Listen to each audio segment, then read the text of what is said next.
Show everybody our shirts. Well, if you didn't know, today is a From Software episode. I am very thrilled to have le retour de Robert Tui, my former conductor for my last opera performance, Macbeth, in Limoges, Massy et Reims, France, and now we are back for a FromSoft specific episode. You're of course a prolific conductor in all over the world, really, but in France especially. So we are very thrilled. If you don't know him, he was here before. Check out that video after this one. And yeah, how you doing, Robert? Hi, Marco. Great to see you. Thanks for having me back. I didn't start in French this time because people got confused and almost left last time. But that was great. That was, and you didn't you didn't forewarn me that you were going to do that. That was a great surprise. Maintenant, je suis tellement triste parce que mon français commence à oublier un peu. I'm trying. Très bien. So today our plan is to just listen to as much FromSoft music as possible within the time constraints given, and there are I was given 378 options. We will not be listening to 378. Oh my god. But we're gonna have a taste. Please update me on the games that you have played since the last time we spoke. Okay, so the last time we spoke, we'd mentioned that I had played through Elden Ring and Dark Souls 3. Yes. And that I had taken a stab at Sekiro. I had started Sekiro, and at some point I made a reference to feeling like I had a skill issue in that game, and you had clipped that excerpt and put it up on like TikTok or something. And anyway, the comment section was really hilarious. They had a field day with that. Yeah. So anyway, but after we finished that conversation, I kind of had this. I sort of had this knocking around in my head, like this felt like unfinished business with Sekiro, and I thought, okay, I'm going to take another stab at this, but I for sure I'm doing something wrong, and I need to figure out what it is. And so I ran into a clip somewhere on YouTube, I guess it was, of a Souls streamer named Lobos Jr. I guess this guy's super famous in these Souls games, where he was fighting Malenia, obviously one of the toughest bosses from Elden Ring, at level 1 with like a tiny shield and a dagger or something, like, and he just demolishes her, and it was massively impressive. And I was like, okay, maybe I have obviously a lot to learn from this guy. Let me see how did he learn this super difficult fight. So I went back into the YouTube archives and found the stream where he was playing through for the first time this fight, and I went to the Malenia bit, and I saw like what his approach was, that he was he was trying out tons of different stuff, and obviously dying over and over, as everybody does the first time as they're getting used to somebody. But I remember him saying something to his chat. I will paraphrase, but it was something along the lines of, the objective here, I'm not trying to win. I'm just trying to learn. I'm trying to learn how this functions. And I was like, this makes way more sense. And I was like, so with this bit of information, then I went back and started Sekiro again. And every time I came up against, a character that was super difficult, rather than try and win straight away, I was just trying to stay alive for as long as I could, and trying to learn the attack patterns and how this sort of functioned. And once I was starting to get conversant with that and I could stay alive for a long time, then I started to look for where are the opportunities where I can maybe attack, where I can kind of. And then at some point, that game is really funny because you don't have the option in Elden, like you do in Elden Ring, where okay, this is difficult, I'm just going to go away, explore more, and come back when I'm stronger. Yeah. It's just you can't level up your character. You just have to level up yourself. you just have to. Really have to just get better at the game, because the only way to increase your attack power or your health is by beating bosses and mini bosses. Right. So anyway, at some point, this thing just sort of clicked in, and there's one boss in the middle, Genichiro, who you fight on the top of Vashina Castle. Yeah. And I think if you get past this boss, then basically you've kind of started to master the mechanics of the game and the sort of kind of the rhythm of it, but also the flow of it. I would say the flow of the combat, which is really different than in other Dark Souls games. So anyway, sorry, that's a long story, but the point is, at that point I was just totally hooked, and I wanted to experience these other FromSoft games, especially the ones done by Miyazaki, who I know was the creative director for, for Dark Souls 3, for Elden Ring, for Sekiro. And so this year I had a break between a couple of opera productions. And so I decided, okay, let's do it. Let's start with Dark Souls 1. So I played through Dark Souls 1 and Dark Souls 2. And you had played 3. And then I reverse order. So I had played, it was Elden Ring, Dark Souls 3, Sekiro, Dark Souls 1, Dark Souls 2. And then I played a new game plus of Dark Souls 3, largely because when I was playing 1, I realized that there were so many callbacks in 3 that I didn't quite appreciate my first time through, because I didn't know it was a character or a theme, something. There was some musical callbacks in Dark Souls 3. And so I realized that, okay, I really need to play this again to sort of get the whole trajectory of 1, 2, 3. So anyway, I wish I had played them in order of 1, 2, 3, but actually I learned a lot of stuff by going sort of backwards. Yeah. And so you have not played Demon Souls, you've not played Armored Core, and you've not played Bloodborne. I know absolutely nothing about all of these games. I've heard that Demon Souls is sort of like the prototype of Dark Souls. It's sort of like, it's Miyazaki's first game as creative director. And Bloodborne, obviously I heard the excerpt that you played for me the last time I was here. I'm on the First Hunter, which was my favorite track, and really it sounded like this universe is just like begging to be explored. And I know that Bloodborne is a lot of people's favorite games in the series, so I just including mine basically. So I'm just gonna have to get a PlayStation 5 at some point. You just have to. I mean, like, there's no, at this point, you're a convert. There's no excuse at this point, even if it's just for 3 games. Like, that would totally be worth it if it's anywhere near as fun as the fun that I had playing Sekiro and Elden Ring. Bloodborne in some ways is more fun than those, because the pace is quite a bit. It's not as fast paced as Sekiro, but Sekiro is much more of a rhythm game and concept. So Bloodborne is, I mean, aesthetically, Victorian setting, HP Lovecraft type style. I mean, it's oozing with lore. I mean, you haven't seen anything about it. Bloodborne is easily the best of the iterations for me. And I knew wow. Game Plus 7 to that game. That's how much. And I'm difficult game averse, but that one.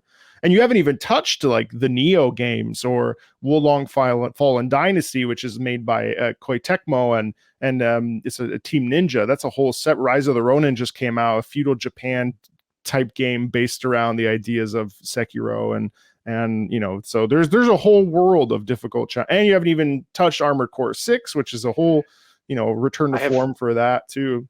I only know that Armored Core is another series of games in the FromSoft catalog, but I really I don't know. So I suspect you're gonna we're gonna listen to a little bit of that music as well today. We're gonna get a taste of a little bit of everything today, and we're gonna be exploring some of the soundscapes that you already know, because it'd be great to have your perspective. I've given mine, but it'd be great to get your perspective before I eventually revisit them in a much more like hyper focused way too. So let's dive in. One of the games that FromSoft is known for, but it's sort of, I believe it was their first IP, if I recall correctly, is Kingsfield, which I don't really know anything about, and it's not a game that's ever really discussed as far as I know. But Kingsfield 4 here, this is a song called Dark Reality from Kingsfield 4.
It's interesting. It's super interesting to hear, because I assume this is a much earlier game. Yeah. So to hear kind of how far, in a way, the video game music has come, and kind of how, I mean, obviously, more recent games, they have more sort of technological capability. They can do stuff with music that involves much bigger orchestras, different textures, and sort of. This has its own sort of old school kind of charm to it. It's sort of, it's. I can't say it's the, like, I probably wouldn't put this track on my own kind of like gym playlist or something like that. But no. But I can see how it could function super well in the context of a, of a game. I think it's sort of, it depends on the music. Sometimes you hear something, you're like, oh yeah, this I want to listen to, like, whatever, in the morning or with my coffee, or at the gym or in my car or whatever. And sometimes it's sort of music that you wouldn't necessarily like just listen to for fun is perfect in the context of the game that you're playing. Or it's the same thing with movie music. There are some things that work super well on screen that maybe wouldn't work quite as well in a concert hall. And then there's some music that works equally well, both ways.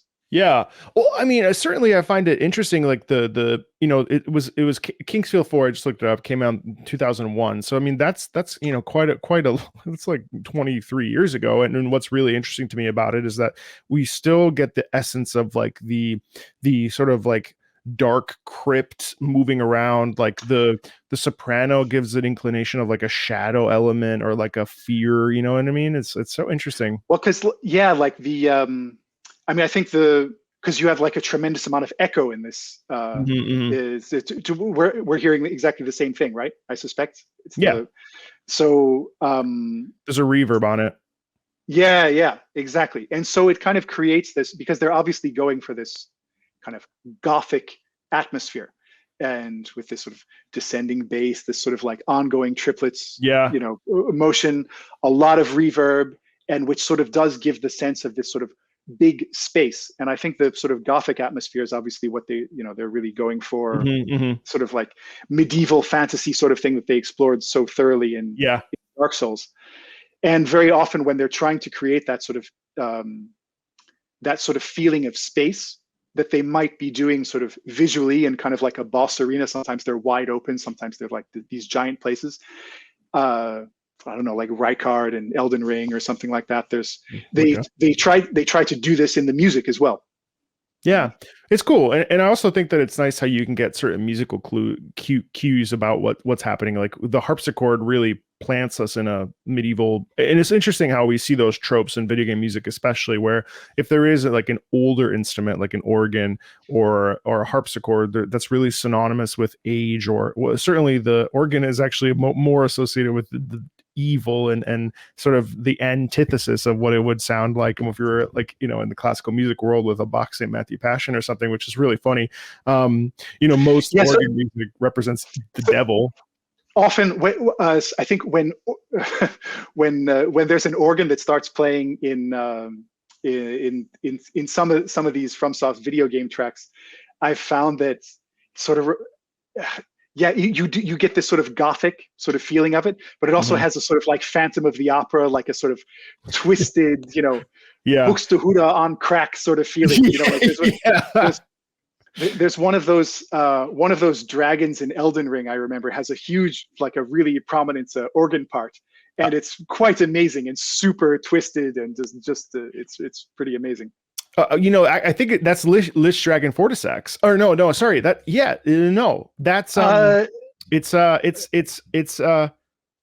no, it's not. I think it might be Lich Dragon Fortisax. It is, because Placidusax is the other one, and that's much more slow because of the ancient body type. Yeah, Lich Dragon Fortisax, and like his whole relationship with his friend, and oh god, I forget who the friend is. It's it doesn't matter. I don't remember the lore at all, but I vaguely remember that music was just off the wall. Yeah. Well, that's cool. I'm glad that we like touched on something that is way older in the soundscape. I think a really a nice piece of music from, let me just take a look here. I think we should pivot to Another sort of unknown game that someone mentioned was worth listening to was Déraciné, which is by Yuka Kitamura. This is the end credits theme from this game called Déraciné. So let's check it out.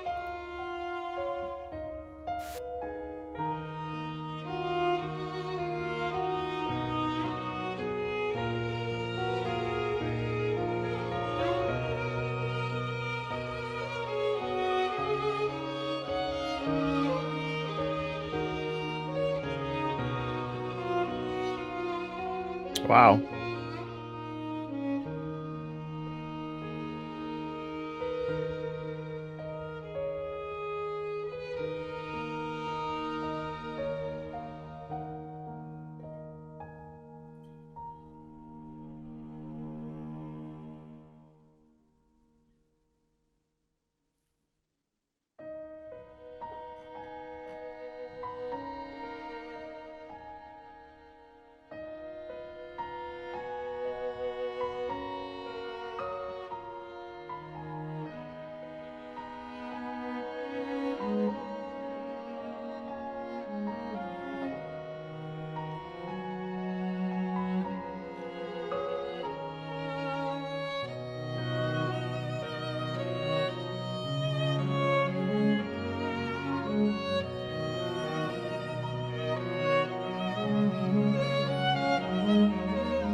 That's interesting.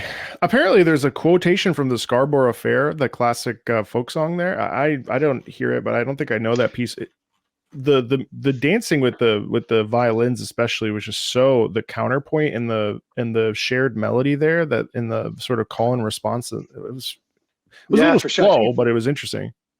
But I think she's really very talented, and you can feel that her. I know that she's also a she's also a violinist and also a singer. Right. Yes. I believe I can't remember. I can't remember if it was an article or a sort of like a video portrait of her.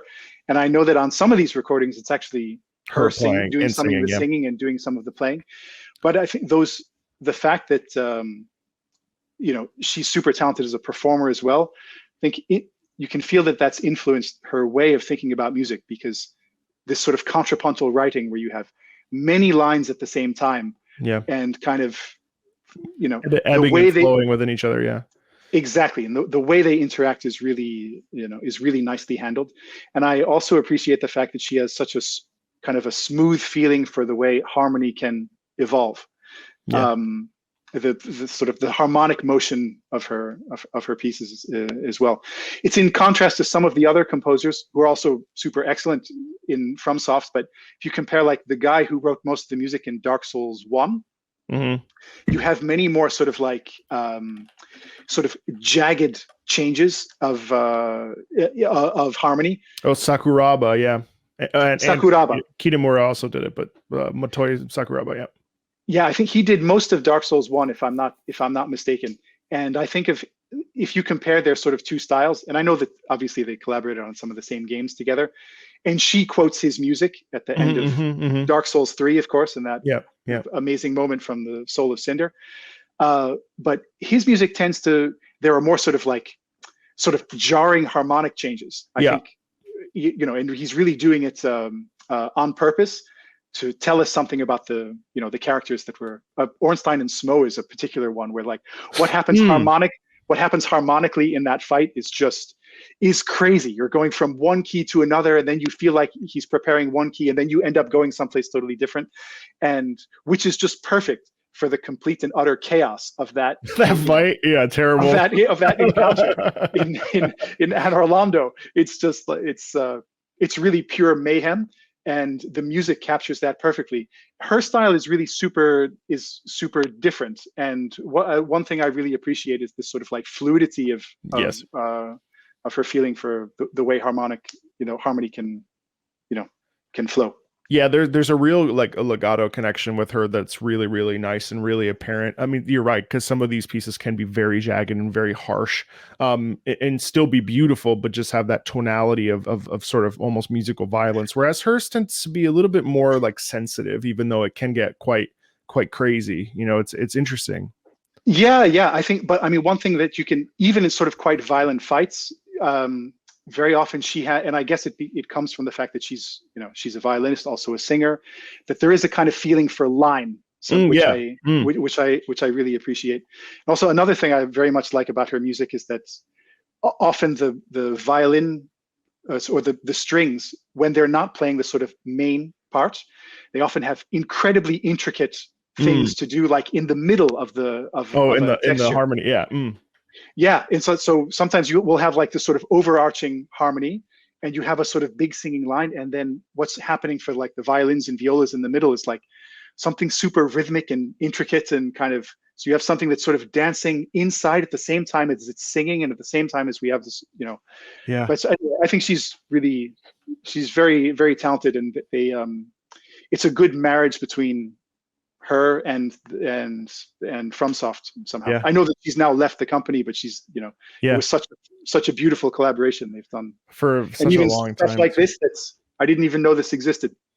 Me neither. I had no clue that was a game that they made. But speaking of games that you don't know that exist, let's move on to something a little bit more intense, just so that we wake up, since the last two songs have been a little bit slower. Let's check out. So you don't know anything. Oh, I'm so excited. All right. So you've never heard Ludwig the Accursed and the Holy Blade. I think that's from Bloodborne. Is that right? It is. Yeah. No, I don't know anything about it. The only music I've heard from Bloodborne is what you played for me the last time I was here, which was fantastic. Well, so Ludwig, I'm stoked. Let's listen to it.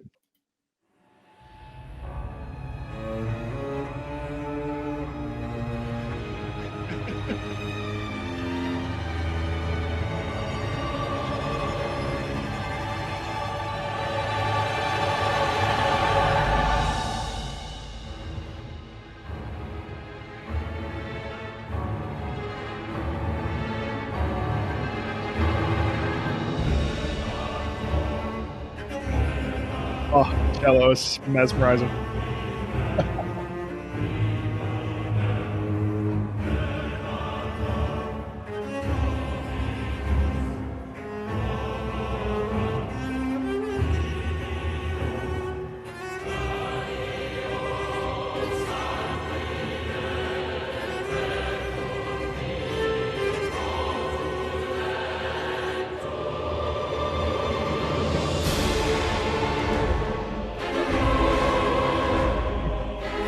It gets better.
Oh man.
I mean, that's just awesome. I must say, I saw on, I saw that you had, put out a comment to your community. I guess it was on YouTube yesterday or something like, we're going to do another FromSoft, listening party. What do you guys want to hear?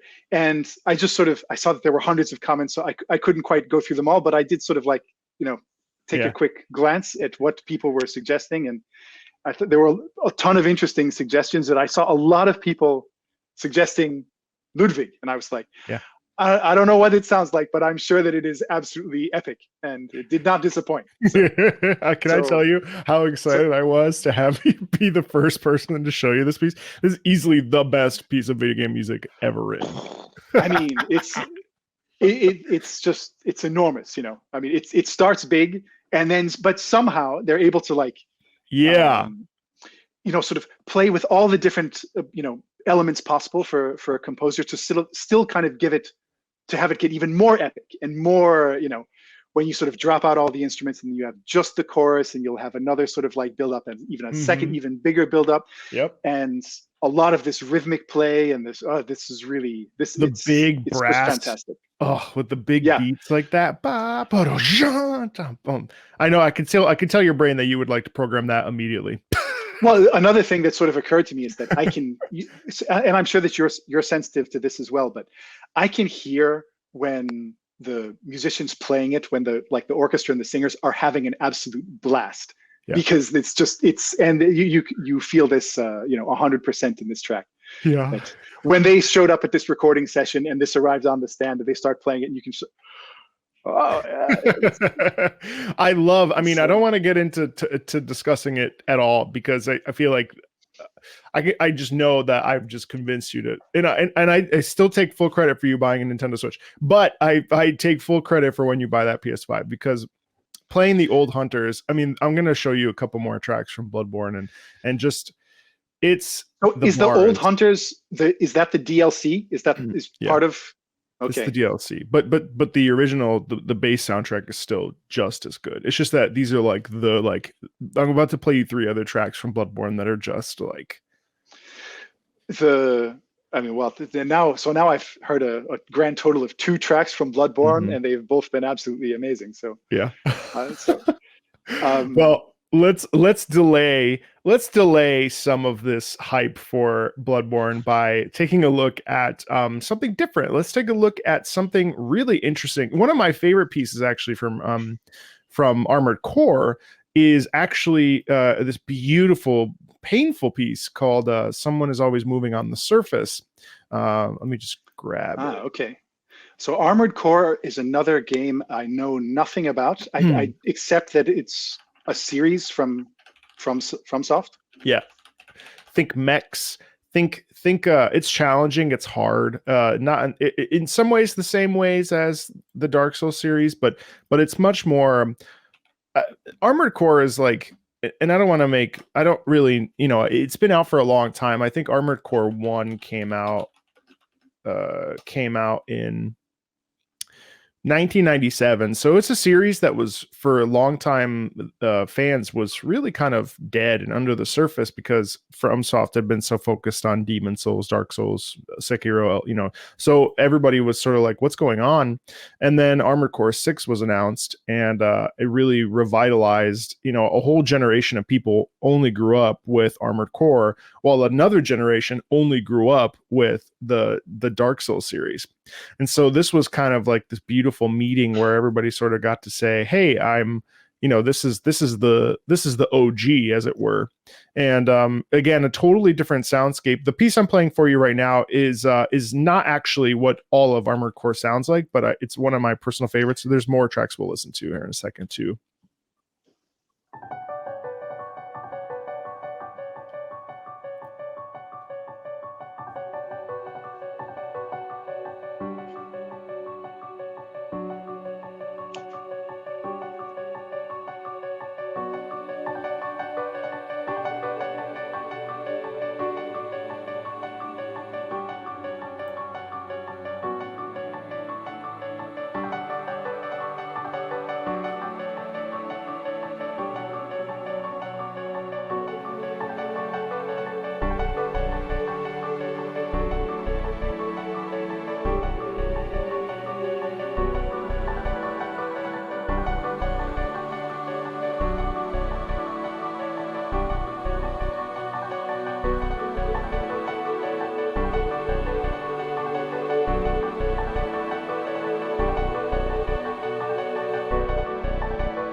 I just love that piece. It's so evocative, you know. Yeah, I like that a lot. It's sort of obviously way more kind of minimalist in terms of style. You have these sort of smaller little figures that keep repeating, but because of how the rhythm is structured, they keep repeating on different sort of parts of the bar. Mm-hmm. And so it gives the whole thing this sort of like kind of, sort of dancey quality, but in a kind of more mechanical way, like a kind of mechanical dancing kind of feel to it. Well, and that's really the thing. If I recall correctly, in this game, everybody has been forced to go below the surface. And so this concept, I really picture this barren wasteland of a planet where there's nothing. And if I recall correctly, for Armored Core, and comments, please clarify for me so that I don't make a mistake and then Robert can see it. But essentially, the way that Armored Cores work is that they take the consciousness of a human and imprint it into the machine. So even though the human body doesn't exist, the consciousness is then channeled into the Armored Core itself, if I recall correctly. And usually the people that are in the Armored Core are, vagrants or folks that are like, owe a debt or something. And it's really interesting because when Armored Core 6 came out, the soundscape completely changed. And this one in particular, Cries of the Coral, is one of the pieces from Armored Core 6 Fires of Rubicon that came out pretty recently. And it's a very different, and I'm not playing you some of the vocal stuff just because of time, but this is a really interesting one that I think you'll find interesting.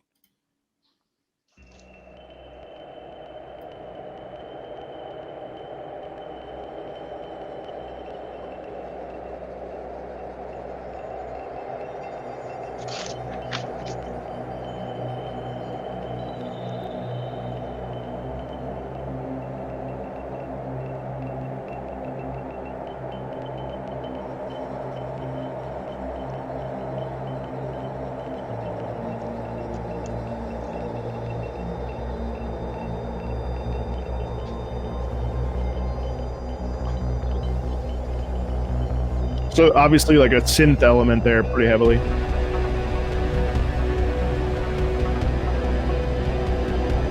Yeah, totally different soundscape. Yep.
I have an interesting relationship with this game. It's super hard, and I've just never gotten past a certain point, and I keep debating going back to it because aesthetically it's stunning. But so this is from roughly what year? Armored Core 6? Last 2023. Okay. Yeah. So it's really super recent. It's really recent, but a lot of it does. At least the original soundtrack, there was a disc 3 that came out that has a lot more melody, but a lot of these are very ambient heavy. And so I feel like that's if you're playing it, that music feels incredibly great. But like when you're just listening to it, I personally struggle with it, but I was curious what your perspective was on that soundscape. A little bit like that. It reminds me of, there are certain, once again, we kind of have a little bit, I wouldn't exactly call it minimalist, but it has certain things in common with certain composers that we would consider to be kind of minimalistic composers, where it's kind of, which is not a music that I, really have much experience with as a performer or as a listener. It's not, wouldn't say it's exactly my cup of tea, though I respect it. Yeah, it's kind of like this sort of like getting into the zone and the flow and for me, I look for, I want to get into the zone and the flow, and there's another kind of music that sort of attracts me a little bit more. Yep. Though I can, I hear that this is super well done in terms of that kind of, and I love some of the rhythmic interplay, like this kind of this when you have for quite a long passage sort of near the beginning of this, where you have, certain groups are playing really with, dividing every beat into 4. Other groups are playing dividing every beat into 3. So you kind of have the impression of like a sort of clocks that are going, they line up every so often, but not exactly. It almost sounds as if they're going at sort of different speeds. Yeah. And I do like that sort of like mechanical, how does this all fit together kind of puzzly element. Yeah, certainly. And like leaning on the synth element there too, obviously it represents this giant colossal mech, and I like the naturalistic use of the vocalism as well, which I think really elicits especially because there's no like lyrics, it's just vowels and upper just kind of and this sliding kind of which also is quite effective when you consider like how sort of like mechanical the rhythmic component is. So then to have this one thing that's like super measured, and that another one that is more kind of like sliding in a way that's more difficult to sort of like exactly quantify. Well, we're sliding from this note to this note, but it's a nice counterpoint for sure. It's interesting also. It's such a different soundscape from the earlier Armored Core bit that we listened to, though there's still kind of, you can feel the kind of mechanical sort of futuristic kind of element to the it's certainly a game worth experiencing, especially for you as a person who has really, really found a home in these games. It's I think you would really appreciate it. Let's move to back to Bloodborne, because I'm really enjoying knowing the secrets that you don't know. And I really appreciate this sort of like spoiler-free introduction. I love to get this taste of the music and still have the entire game to explore. I mean, it's super exciting. And in some ways, I really like actually listening to pieces before. In fact, I've contemplated starting a video series where I'll listen to a soundtrack before, then I'll play the game, and then my post thoughts on the music, because the music is certainly such a cornerstone of so many games. This one in particular, is no different.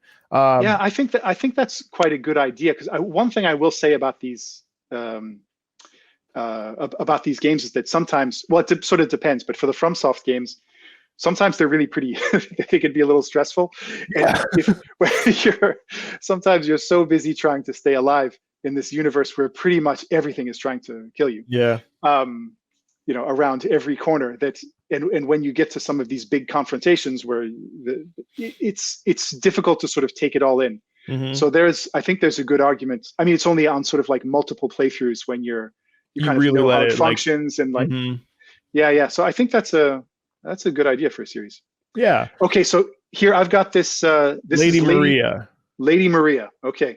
This is also from the Old Hunters, which is very peak OST. This is Lady Maria of the Astral Clocktower.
Wow. I said, now that you mentioned this, I do remember that this was another one that I saw cropping up in the comments quite a lot. So, you know, hat tip to your community for suggesting such a you know, outstanding list of epic tracks. I mean, is that one of Kitamura's tracks? I actually don't know. It's a mix. I don't actually know who. Yeah, I wouldn't be surprised if that was her, of the because florid violin, yeah. Already the sort of and the fact that at the beginning you have this sort of like counterpoint between two big singing melodies, and also this sort of, you know, busy string writing at the yeah, and also this feeling of this huge release when the chorus comes in, which is such a great surprise. And I know that there's a track that she did as well from Dark Souls 3, where the chorus is saved for the second, what's it called, the two princes. Do you remember this? Yeah. Lothric and yeah, where the twin princes, the twin princes, exactly. And that's crazy, absolutely enormous. But they saved the chorus for the second phase, because I think there was a question of one of them, the older, stronger one, is mute because he gave over some strength for his little brother who was weaker. So, he was mute because of him sacrificing himself. And then when they start to fight together, then there's anyway, it sort of reminded me that the composers, they have so many different elements to play with in terms of texture, and when you bring in one element to sort of like really create this release of something new is happening here. It's hard because I would love to go into detail about why certain things are done the way they are, because Lady Maria is such a phenomenal character in the sort of plot. But we will save this for our next chat. Yeah, we could, at some point we could, we could even do like a sort of spoilery chat about some of these. We could do a live stream. We'll do a live stream about a game that we both have played or something, and that we could talk a little bit about how maybe we see the music interacting with the kind of story of these characters. Yeah. Because this is always, I'm wondering about this. Often, like the choices that the composers have to make about. One classic example I think would be at the end of Dark Souls 1. We've been hearing about this character Gwyn for the whole of the, so a lot of people have been, telling us about him. We've pieced together little bits of things, and we've met these those two sort of weird serpent things that each tell us like a sort of different version of the story. And then when we finally collect all the stuff that we have to collect and make it to this sort of crazy place, this sort of like this kiln that's just sort of full of ash. And when we finally meet this character, who was this like god who linked this first flame, long ago, and now the flame is sort of fading. I kind of had in my mind, okay, I'm expecting some sort of like epic like grandiose boss track. And the music it's phenomenal, but it is so unexpected for somebody who's, when you're going in for the first time, to hear these sort of like, I'm not sure if it's piano four hands or two different pianos playing at the same time. Certainly it's too much for just one piano to play, but then you really start to understand, you feel why the composer made this choice, because of how much weaker he's become, having given over part of his soul to like link this flame, and now the flame is sort of getting, so he's kind of a shell of the person or of the god that he was. And I think that's such a beautiful way to tell the story in the music as well as the general game design. The story structure. In fact, why don't we go over to before we dive into Gwyn, let's listen to there's still more that I feel like we should listen to in terms of let's listen to the Demon Souls main theme really quick. So this is the thing that kind of started it all. I believe this is from the remake, which is very good, and I think it plays pretty well. I'm not sure where the community stands on the music, but certainly I didn't have any problems with the music. So Demon Souls, I think, that was the first game where Miyazaki was the creative director. Is that right? I think if I recall correctly, yes. And there's a lot of good music in here too. I think it's slept on a little bit.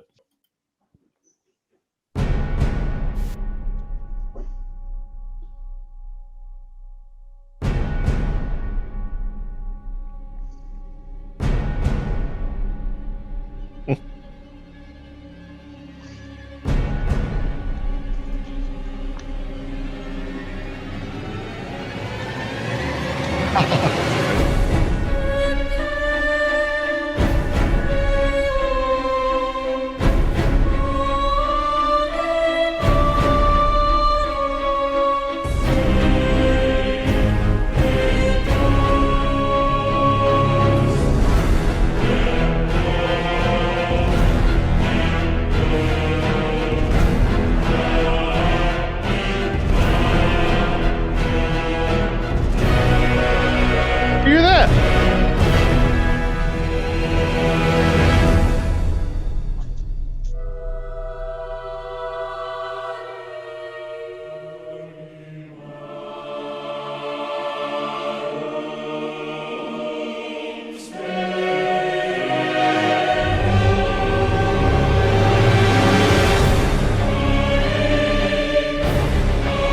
That's Elden Ring.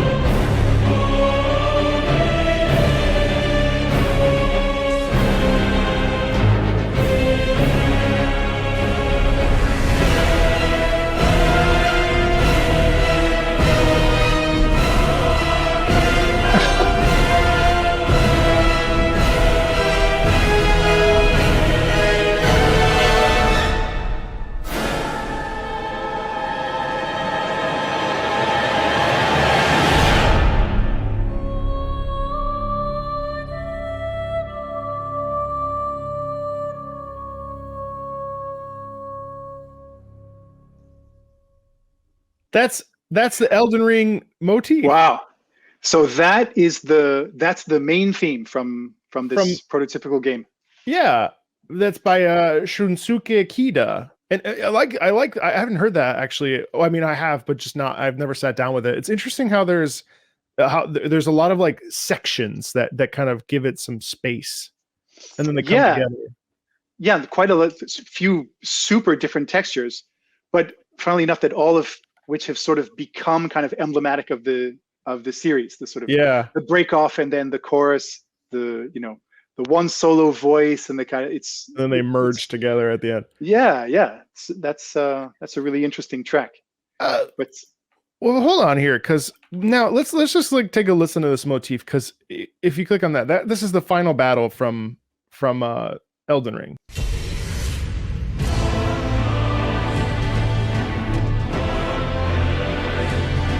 Yeah, it's the same.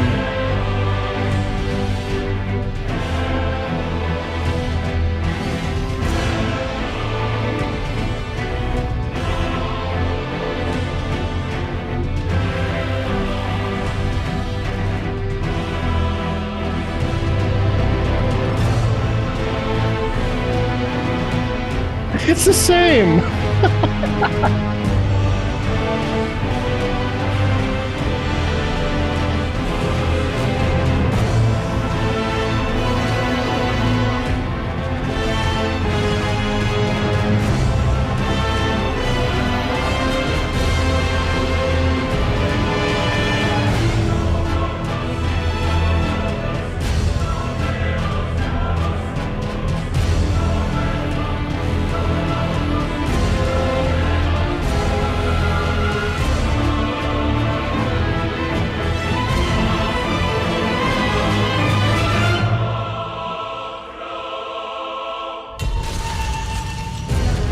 First of all, in this fighting against Radagon, it was like the most ultimate. It was pretty easy for me because I was using Moonveil, because I had chat's help, or no, I think I used the blood Nikana. I can't remember, but it was such an incredible Rivers of Blood. Yes, the ability where you do cross slash. Yeah. I'm actually itching to do a new game plus here for this with all the like because I have the armor that allows you to like walk silently so that you can't be heard. Everything I can do to play that game in easy as possible. I got my mimic tier plus 10. Well, that's the thing about that game. I mean, and I read the reason that I downloaded that game because that was my first FromSoft game. Yeah, I had heard that it was coming out because I had read a portrait of Miyazaki in the New Yorker, believe it or not, in 2022, before Elden Ring came out.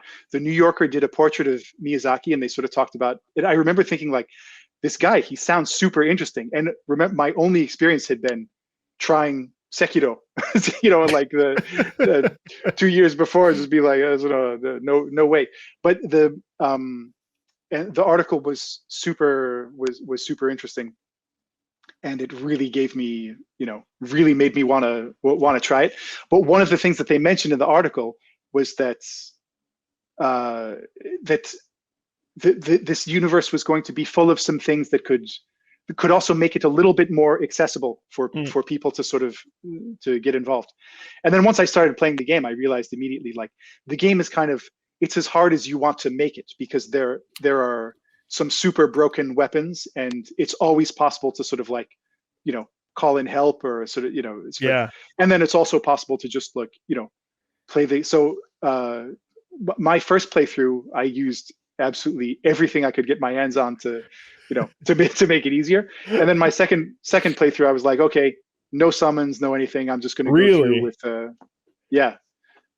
And that's, and then eventually I tried a playthrough where this is ridiculous, but I was like, I knew I wasn't going to be able to finish it like this, but I wanted to get a taste of what a soul level 1 level 1 playthrough is. So where you can upgrade your weapon as much as possible, but you're going to have to then go like get some sort of source seal or something like that, so that you can like wield a decent weapon, but you're still like level 1, and just to feel what that was like.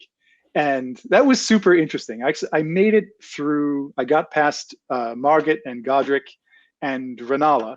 And then once I got to the Altus Plateau, I was like, this is really getting too intense for me. But at least I had a little bit that experience of knowing what it's like to go through, where pretty much everything's going to one-shot you. And I mean, I can't fathom doing that. My patience levels are just too low. But I really loved, I think Radagon is actually probably my favorite fight.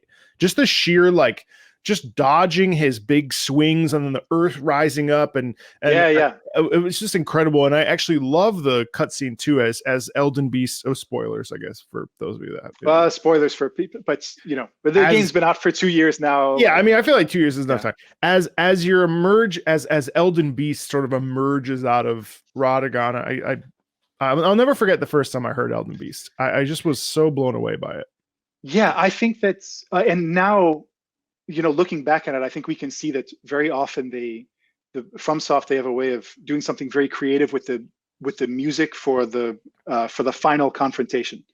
In general, it's not the sort of the giant bombastic track that's this happens occasionally, like the Soul of Cinder, Dark Souls 3. It starts like that.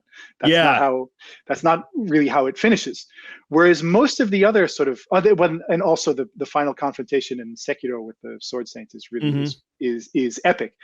And music, but also musically, that's probably the most intense thing that happens in the score, but you really feel like everything is leading to that point. Whereas Gwyn at the end of Dark Souls 1 is totally different feeling, way more sort of sort of hollow, and Let's listen somebody to that. who's a lot of people were suggesting that we hear Gwyn, and it's obviously a total classic. So let's listen. Before we do it though, let's listen to Firelink Shrine, which is something that I think goes kind of under the radar. I wanted to mention. I wanted to mention that I saw that in the comments there were a lot of people suggesting boss themes, which is understandable because they're like these big showpieces. Whereas one of the things that really struck me playing through Dark Souls 1, first of all, was like the amount of silence in the game.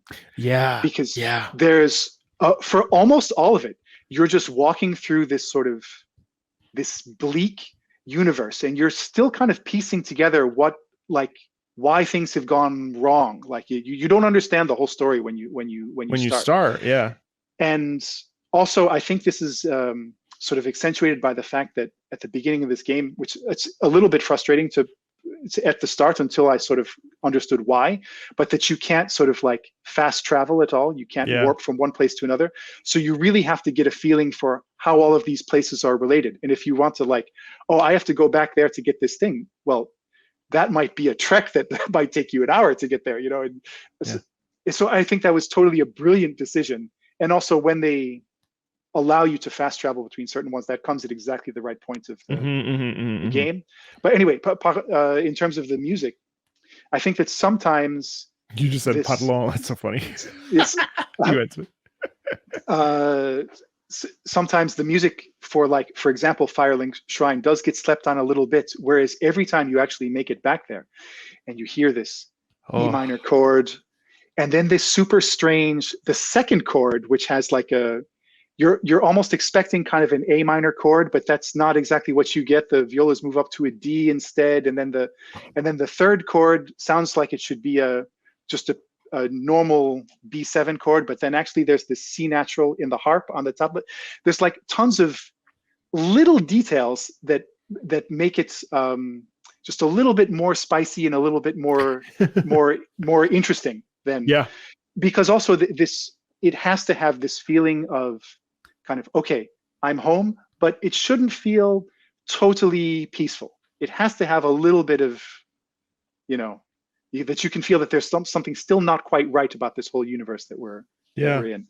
I think the composer did a particularly good job with just these few chords. That's because it's pretty, it's not a super active music, but these little choices about little surprises in the harmony, I think are extremely effective. And we shouldn't sleep on them only in favor of the big boss tracks.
It really is an uncomfortable rest, and I also actually love the Dark Souls 3 version because it does have that. I think it's that's Kitamura herself singing. So there's a certain a solemnity about it that's very, it's so quiet, it's so solemn, it's so, especially with the counterpoint with the cello and the violin there. It's so nice how I believe that's a cello and a violin, how they're moving together but opposite at the same time. It's interesting.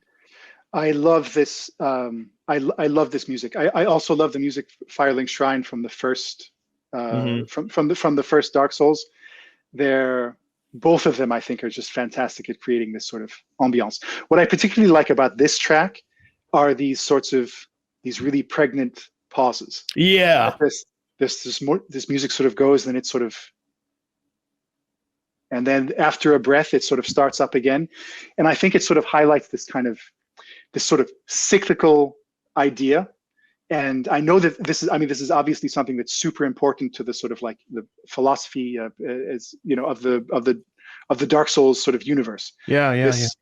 This question of sort of cycles and like the age of fire, the age of dark, the linking of the flame or letting the flame extinguish, and all these sorts of questions. And I think that it's a nice way to sort of also be telling this music, or to telling the story in the music in a kind of subtle way. She does exactly the same thing at the beginning of Sekiro, and the sort of the main title track of Sekiro. It also sort of sounds like the music sort of swells up a little bit and then kind of dies down and then starts up again. And I'm sure that this is connected to this idea, Sekiro, the dragon stuff and the shadows die twice, and the idea of the resurrection sort of mechanic, and that I think is the mark of really like when a game is really well crafted, where like the mechanics of the game are also kind of mirrored in every element of the game, including the music. So I think that's a really great idea. I mean, gosh, there's just so much good music in this series. That's just. So that's her singing? I think so. I really do think so, because it sounds like the main theme, which is another, incredible main theme. The main theme is really fantastic. I hear that one pretty regularly because I put that on my playlist for the gym. Oh, did you? It's just like, if you need to make it through that final set, that is an excellent track. I think that's her singing on this track. At least that's, I guess I don't have any absolute proof of that, but I was led to believe that was the case. Yeah. And it's really just sort of like a perfect marriage of the kind of the quality and the purity of that voice and the writing. It's really an absolute, outstanding track. There are so many good tracks in all of these games. We haven't even touched Sekiro, but I did want to give you a primer on all of these. But I do think it's important that we have to talk about, and I know that both of these very well. We have to talk about Gwyn, Lord of Cinder, and Soul of Cinder, because the connection there is so, in a way, so Wagnerian that however many years later, you get this motif just circling back, and I bet you it was a lot of people's first taste of a motif that we have sort of understood for a while. Yeah, and I think that once again, what a great idea, and a way to sort of tie in the sort of the lore and the general story of the game, and also to have that being told in the music as well, and even to have certain ideas like that we learn from the music kind of more about the Soul of Cinder.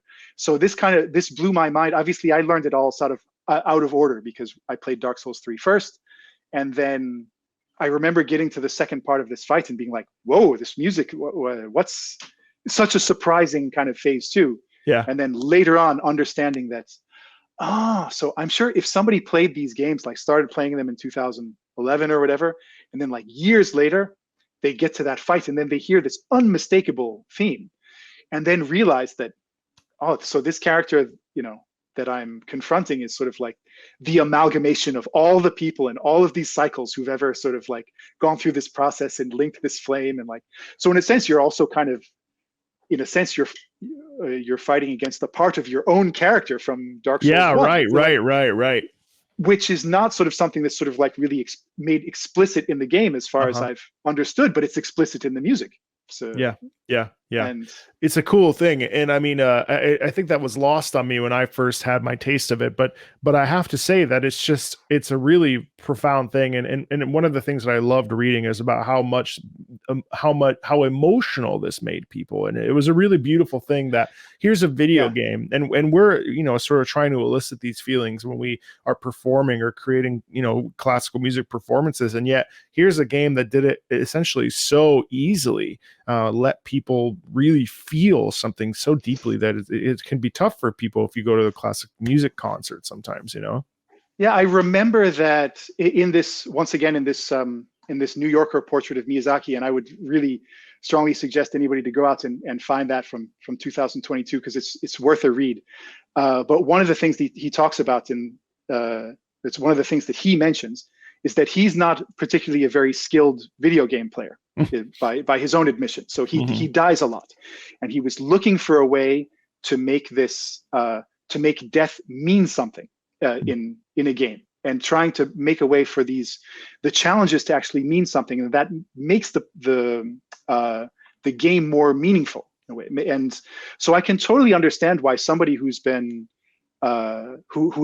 who had spent, like, especially a long time with these games, or sort of grown up with them, when they got to this point, and then you hear this motif that you know so well from years previously, and it's sort of course it touches a lot of emotional buttons, because it has a lot to do with life experience, things that you've the life struggles. context.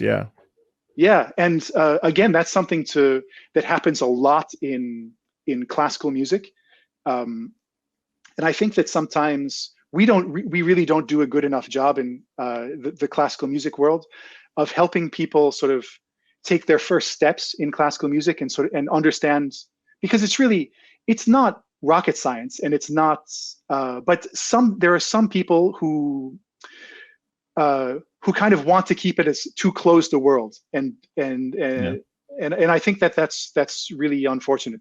And the fact that there is a sort of hunger and a thirst for it out there is evident. It's evident by the fact that you put out a call on your YouTube channel for, like, hey, we're going to listen to some music. Do you have some suggestions? You get hundreds of suggestions, all of which are like, I love this track. I love this. These are my favorites. Some people wrote like entire paragraphs about like their 15 favorite tracks. And I think that's so exciting. And I think the classical music world in general really needs to do a better job of kind of opening their arms and helping people, come in and experience this stuff. Yeah, I think so too. And that's a very long separate discussion about where we think the classical music world is headed. But it's I do think that it's funny. I had a guest on who was essentially saying, like, this is nice, but Mahler and Brahms and Beethoven are better. And I really can't get down with that. I mean, there is depth to Mahler and Brahms and Beethoven, but I really can't pull myself away from the musical intensity and the musical value that this music has provided video games for, shy of 40 years or more than 40 years. Kind of, I mean, these are different categories. I think you can't, I think they don't all fall on a continuum of like, well, this is this good and this is that good and this is any more than like, can you compare like a poem of Emily Dickinson with like the Brothers Karamazov? You know what I mean? Like, they're so like a poem of like of a few lines, and then this massive expansive novel of like, they're both incredible. And I wouldn't give up sort of Brahms and Beethoven and Mahler for anything in the world. I mean, I love this music. This is what kind of got me interested in. That's the music that really got me really interested in music and wanting to be a musician and wanting to make it, a big part of my life. And but there's all kinds of great music. We've been listening to tons of great music here today. It's different, and so I do think that sometimes. Probably in the classical music world, we could do a better job of breaking down some of these sort of artificial barriers. There's another thing I wanted to talk about with you, because when you invited me back on, you mentioned that there was an Elden Ring concert in Paris, and you asked me if I was going.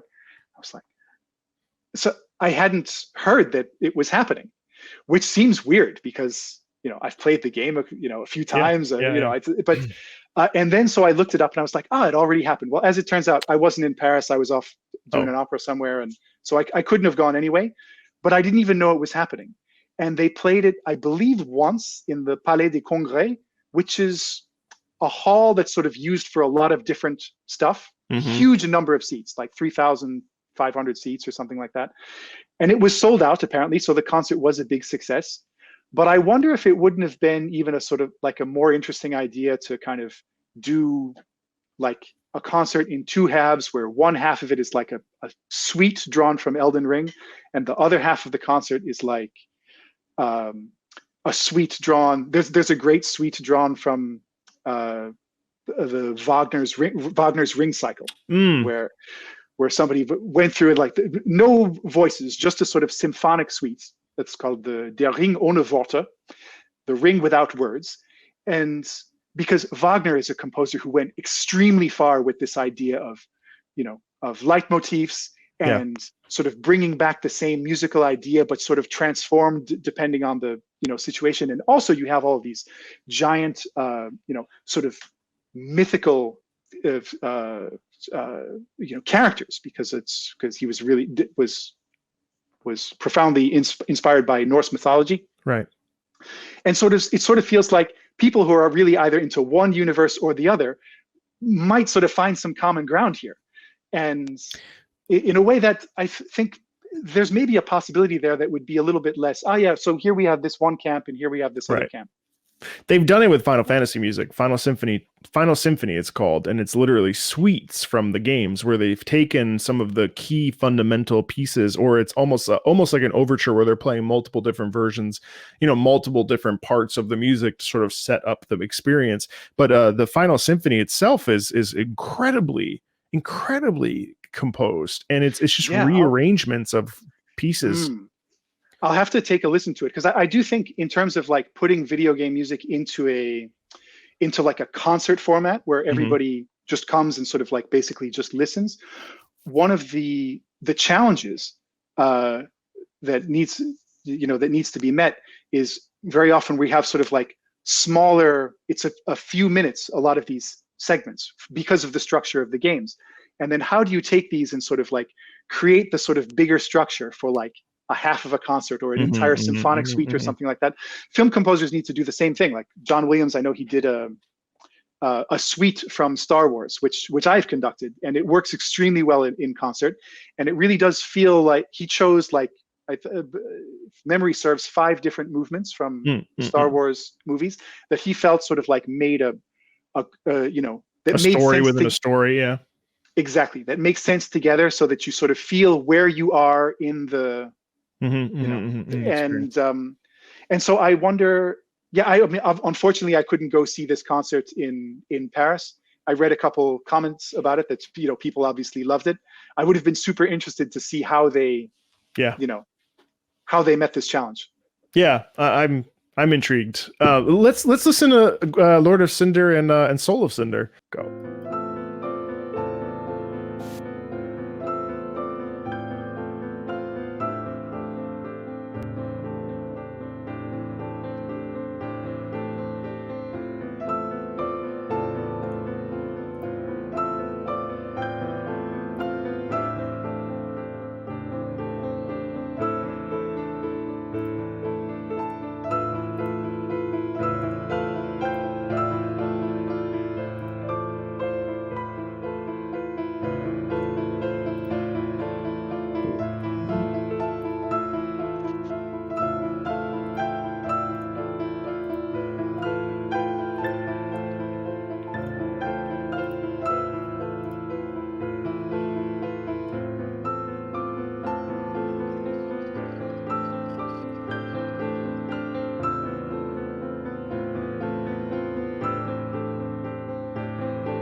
Mm.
It's just so good. It's just so It's good. fantastic. Yeah. There's so many little things in there that just like it could have been just that plin plon, but instead it really has this depth to it in a simple way too. I think it's, and the way it arrives in the game is just great. You end up in this place, sort of everything is ash and it's super gray, and you've been hearing about this character, this god, Lord Gwyn, the one who linked this flame, and then you find this person who's sort of like, a shell of his former self, and and the music just sort of captures that really perfectly. And so it's really no surprise that this, plin plin plon, became such a beloved, motif in the Souls community. And I had read some comments about this. I think on our first video, there were a couple of people who mentioned sort of plin plin plon, and I was like, what on earth is this?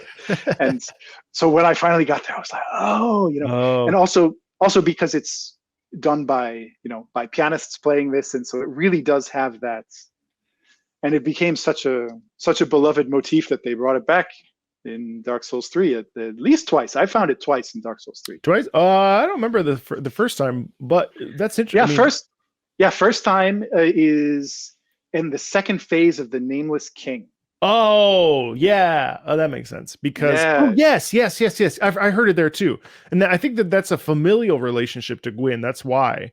I don't remember the lore, but I think it was something like he was the good. Gwyn's, that's Gwyn's right in both of those. Like the Nameless King. Oh my god, what a hard fight! Ugh, that fight was rough. And that's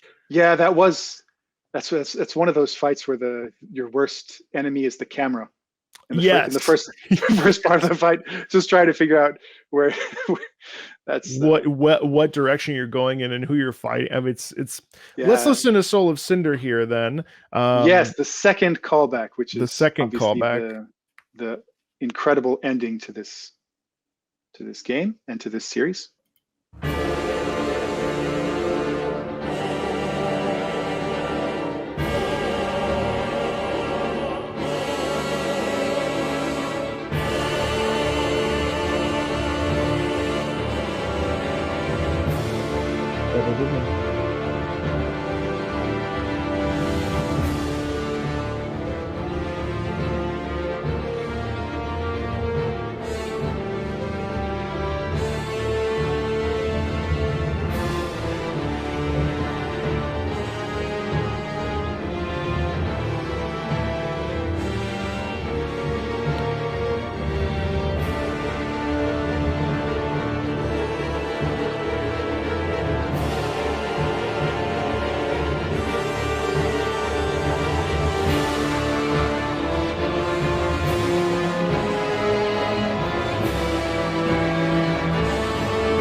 And it just comes out of nowhere like that. It's so teased, you know?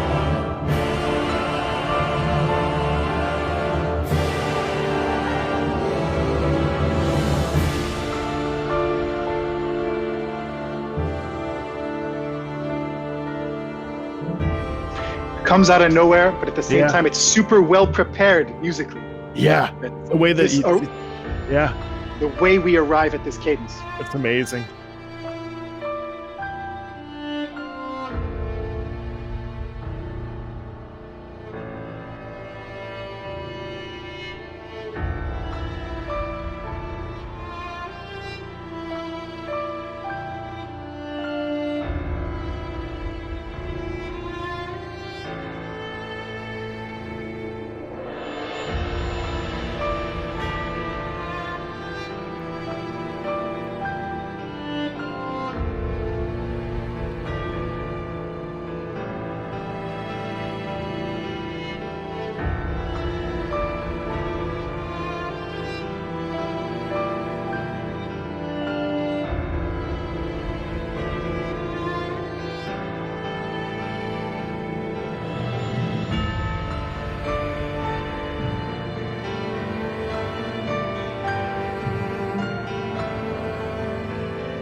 Yeah, it's such a good track, and I really, especially playing through it on a New Game Plus after I had done, Dark Souls 1 and Dark Souls 2, then getting to the end on New Game Plus in Dark Souls 3, I really did understand the comments from so many people who said it was just such an emotional ending. Whereas the first time I had played through it, I just really liked it, and I thought the climactic bit was awesome. But this, with the whole journey, I could really, and I think this is another track from Yuka Kitamura. I'm almost 100% sure, although she quotes Sakuraba's music from the Dark Souls one. It was such a great idea where everything comes together. Even also it took me a couple times but hearing how prominent the bells are at the end of the bells of the abyss, right? Isn't that what it is? The bells were super important at the beginning of Dark Souls 1, because like the beginning of the games, you have to ring these 2 bells in order to access the second chapter of the game, as it were. And that and also another thing, of course, another thing I love about that, about what we just heard, is that it is so unlike the other final boss tracks in the series, which have this sort of at least the beginning, that it starts with this sort of like furious explosion of the whole orchestra. And yeah, I think it's just fantastic. And the transition, as you rightly said, in a way, it's such a surprise. It pulls all the way back, and then you hear it, and you're like, "Wait, what about?" And then it fakes you out. I mean, it's like such a genius move. Yeah, I love the. I actually wonder if now, obviously, the plin plon sort of is Gwyn, it's us, it's all these other things, but then too, when we have the male singer, I actually think that's prominently Gwyn, personally. Like that, coupled with the doubling of the lower, I think it's the lower string where the two kind of I actually think that's Gwyn as well. Yeah, interesting. I like that. I like this idea. Yeah. Well, I can't let you leave without listening to one more piece. Okay. And that's the Cleric Beast from Bloodborne. Cleric Beast sounds like I'm gonna like it.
So that kind of meanders quite a bit, but there's a reason for that. What do you make of that? I mean, that's very intense. It's super intense. I like the. I mean, it's. I think it's one of those tracks that's. I can feel. I mean, I like the soundscape of it. I can feel that in the game, there's probably a lot of reasons for some of these choices that interest me to know. Yeah. Kind of why that is. Yeah. I love this sort of rhythmically that this is keeps it shifts every other time where it's happening, sort of like either on the beat or off the beat. I like this and this crazy ostinato, this like with this and this. I think it's a D C sharp E flat, and it's always a little surprising. It's a little sort of like yeah. This and you hear this ostinato happens like all over in the over and over in the in this track, and it's still always a little uncomfortable because of the dissonance that we have. Yeah. Did you catch the choral unison singing there? Da da da da da da. Yeah. Hold on, I made a mistake. You got time for one more? I have time for one more. You got to hear this. These characters are connected. Laurence, the first Vicar, is connected to the Cleric Beast. I won't tell you how, but it's pretty cool. There's no way I can play the Cleric Beast and not include Laurence, the first Vicar, since they are connected musically. They're connected. Okay. Yes, you'll hear it in a second. You ready? Yep. Ready. All right. This is also from the Old Hunters, so this is also a DLC. It's the same choral movement. Yeah.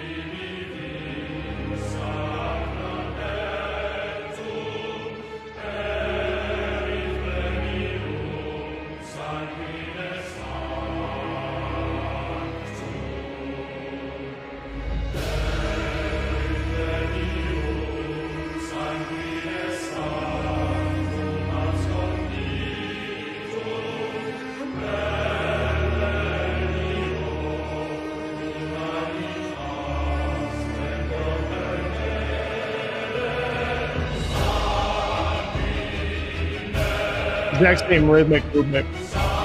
And we had the same bass. And there's the organ, and both are optional.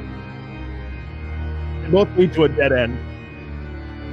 And so, yeah, we have the same motion in the bass. So obviously these characters are connected. I don't know how. No spoilers. I'll discover.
Yeah. All of these awesome tracks, and so many from the DLC. That also is amazing to me. That they, you know, in every game, it's like they have saved their the best for the DLC. The best quality and the biggest challenges, but also some of the best music as well. Like, obviously, I haven't heard the rest of the Bloodborne soundtrack yet, but all of these tracks from the DLC have been super interesting that we've heard. And from the experience of Dark Souls 1, 2, and 3, for me, I think practically mostly the best tracks, they were often in the DLC. For Dark Souls 1, the ones I like sort of retained the most are obviously Gwyn at the end of the main game, Ornstein and Smo, the sort of middle of the main game. That also I think is just a crazy track, and really that's one that's just sort of I'm sure everybody who's listening, if they're FromSoft fans, they know that track. But really, man, so weird what happens harmonically, so jagged, so kind of disjointed, and so it's absolutely perfect for that fight. But then also in the DLC, that's when we get to fight that knight Artorias. Artorias, yeah, and Sif too. And you can't forget, of course. Sif, I think, is Dark Souls 2. If I think. Oh yes, yeah. That's right. Isn't that right? No. Sorry. Sif, the wolf. The wolf. In the main game. Yeah, that's right. Game. That's right. So I was thinking of the dragon. Yeah, Sif's music is great. Yes, that was asked for quite a bit too. But also, you can't forget Slave Knight Gale and Dark Souls 3 DLC. In the Ring City. Of course. That's right. Sif, I'd forget. Oh, that's such a heartbreaking moment because you have to go there if you want to progress the game. But the guy, he's guarding over this tomb of it's the whole thing. It's really sad. I was thinking of Sin, the dragon at the end in the DLC for Dark Souls 2, I think it is, which I was trying to remember. Do you remember this fight? Did you do this? No, I didn't finish Dark Souls 2. This is a particularly successful dragon fight, and the music is pretty.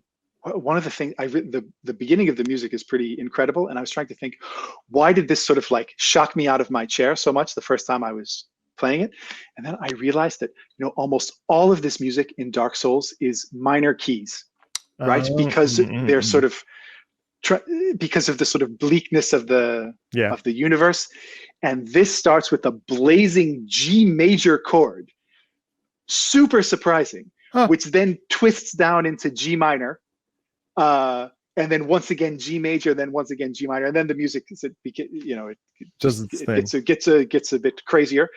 But it took me a couple times listening to it to realize why this shocked me so much, and it was because we hear so few major chords. Well, especially tonalities. Occasionally we'll have a little passage in a major key, and there are a couple exceptions. There are a few exceptions, but not that many. So that one really surprised me. But anyway, but man, Marco, I am so grateful for all these great tracks you've shown me. It's super fun to. Yes, 1,000,000 per 1,000%. I'm so excited, and I'm sure that everybody will be excited when we have you back one more time as you finish up Bloodborne. And now that I've peer pressured you, the PS Pro, I think the PS5 Slim just came out, so I'm sure you can find it somewhere.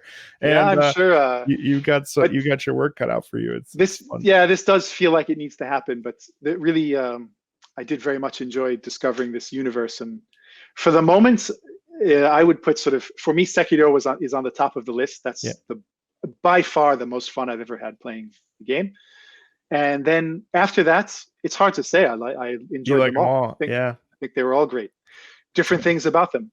And musically speaking, one thing I really liked about Dark Souls 3 is that the music is super kind of unified in a way. You can feel that there was one main composer for most of those big tracks. But then in Elden Ring, they had like 5 different composers working on things. And that I also think is great because that universe is super broad and expansive, and you get a flavor of everything. Exactly. And so it makes sense to have a sort of approach musically that's like more different styles. And, so anyway, this was really just super. Yeah, it's super my fun. pleasure. It's my pleasure. I'm really... And I'm so delighted that we both have our shirt t-shirts here. Unfortunately, we can't see them with the camera, but yeah, there they are. You know. Thank you so much, Robert, again, and thank you everybody for enjoying this. I hope you enjoyed it, and we'll have Robert back, I'm sure, in the future. And as always, thanks a ton, and we'll see you later. Yeah, thanks so much for all these great suggestions. Bye, everybody. See ya. Bye, everyone. See ya.